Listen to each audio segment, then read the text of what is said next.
So today I wanted to talk about the personality that victims of narcissistic abuse tend to have.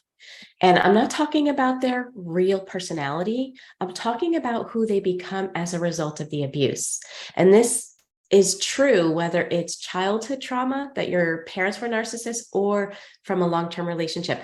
It's almost like we all get the same kind of personality. And so I want to explain what happens and how that happens. And more importantly, if you find that you identify with this, what you can do to get the real you back. And I always save my tips for the end, so make sure you watch to the end if this resonates with you. That being said, let's dive in. For those that don't know me, my name is Michele. I'm a trauma survivor myself. I am now a trauma-informed coach. I specialize in helping people overcome narcissistic abuse and CPTSD. I'm also a somatic experiencing practitioner and the founder of the Thriver School of Transformation, which is a monthly membership where we meet live every week and we do the inner work together. So if the videos are not enough for you, make sure you check out that resource. So something that happened to me very early on my trauma recovery journey was I went to get help from someone because at that time I was like, well, I'm the problem, right? Because if you've been involved with a narcissist, they convince you that they're perfect. And after a long time of that type of manipulation, you start believing or thinking or suspecting that maybe it's you. So I went to get help for me because I was the problem. And as I was getting help, he told me, he was like, you do realize that you're in an abusive relationship. And sadly, a part of me was like, finally, she's getting it. She's waking up. But this other part that was so traumatized was in shock. Okay. And then afterwards, I asked him, I was like, well, how do you know that? And he said, people that have been in narcissistic relationships have a very distinct personality. And he went on to compare how he can notice victims of narcissistic abuse with an animal print. He's like, you don't have to see what type of animal was present. You can look at the imprint in the ground and know what type of animal it is by the imprint it leaves behind. And he said, and it's the same thing with narcissistic abuse. The imprint that narcissistic abuse leaves behind is very distinct, very clear, and very obvious. And that leads me into my topic today. The imprint that narcissistic abuse leaves behind is a personality, a traumatized personality that so many of us get stuck in. So before I go into some of the traits and characteristics of that personality, I first want to help you to understand why this happens, because I know with myself on this journey, again, we're so quick to blame ourselves. We're so quick to be like, it's my fault. We're so quick to get upset with ourselves and not put the blame where it belongs, which doesn't help us on this journey. So when I learned this, what I'm about to share with you, it helped me to not go into that spiral of shame and self-blame. So I want to explain what happens to your brain as a result of narcissistic abuse. And this is why we experience these personality changes. So because narcissistic abuse, when you're in a relationship, especially with a covert narcissist, where everything is hidden and everything is confusing, what happens is we actually start utilizing different parts of our brain on a daily basis. For example, instead of living with our prefrontal cortex, our thinking center, our cognitive, executive functioning center, instead of that being in charge, which is how we're supposed to live, with that part of our brain in charge, we start using our midbrain 24/7. And the midbrain is designed to be an important part of brain functioning and an important part of our life, but it's really there for when it's needed. In other words, for life and death or life-threatening situations, the midbrain kicks on. And it kicks on and overrides our prefrontal cortex. Again, we need that to happen in a life and death situation. The problem with narcissistic abuse is that it ignites those areas of our brain 24/7. That's why we use phrases like walking on eggshells. What we're basically saying when we say we're walking on eggshells is that we are living in a hyper alert trauma state. Our brain is vigilant to danger 24/7. So we are out of the thinking areas of our brain and we are constantly in the survival areas of our brain. And that is why we experience so much change in our personality. So here are some changes that I experienced. You can let me know down below in the comment section if these resonate with you or if I missed any. So when we are no longer in our prefrontal cortex, we lose what's called prefrontal attributes. Our prefrontal cortex, when it's activated, when we're living in that area of the brain, we have access to the executive command center, which helps us to pause in life. It helps us to reflect. We reframe, we forgive, we find solutions, we have compassion, there's joy. We're able to see the big picture. We're able to make clear decisions. However, when we don't have access to those things and we're stuck in our midbrain, we wind up reliving stress-based stories and responses over and over again. Our emotional center is highly activated. Our fear response is overactivated. We don't feel safe in our body.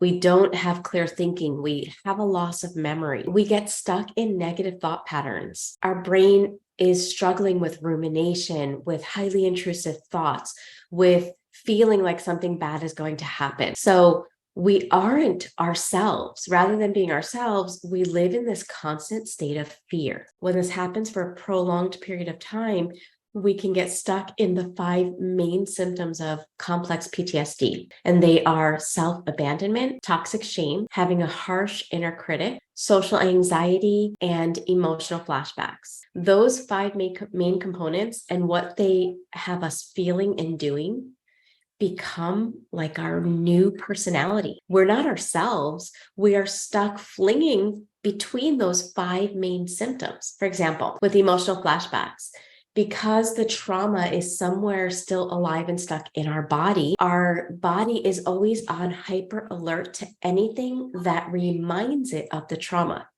And so we are overreacting. We are depending on our trauma response, whether it's fight, flight, freeze, or fawn. We're either in a highly active fight response where we get angry really quick, a flight response where we're doing so we don't feel, a fawn response where we are appeasing everybody to try to establish some means of safety, or a freeze response where we just feel stuck. And we think that that's who we are, right? That becomes like our personality. But it's not our personality. That's our trauma responses that are stuck. Very much like a car, a manual car, if the gears get stuck, there might be nothing wrong with the car except that the stick shift needs fixing. Well, it's the same thing with us. As a person, we are fine. We really are. And I know if you're resonating with what narcissistic abuse does to you, you do not feel fine. And I get it because I didn't feel fine either. But as I worked through the journey, I realized that I was fine underneath all those layers of trauma and what the trauma did, and the personality and the coping skills that I developed because of the trauma. And so recovery wasn't about getting a new me, because there was nothing wrong with the me that I was. It was really about unlearning all those layers that the trauma created and working through those coping skills so that I could get back to who I really was. I hope that makes sense. And so some of the things that you would find if you are struggling with narcissistic abuse recovery, and again, this could be, you could be in the relationship or you could be out of the relationship for years. And if you don't work through this, the personality stays stuck. It doesn't go away with time if you're in that traumatized state.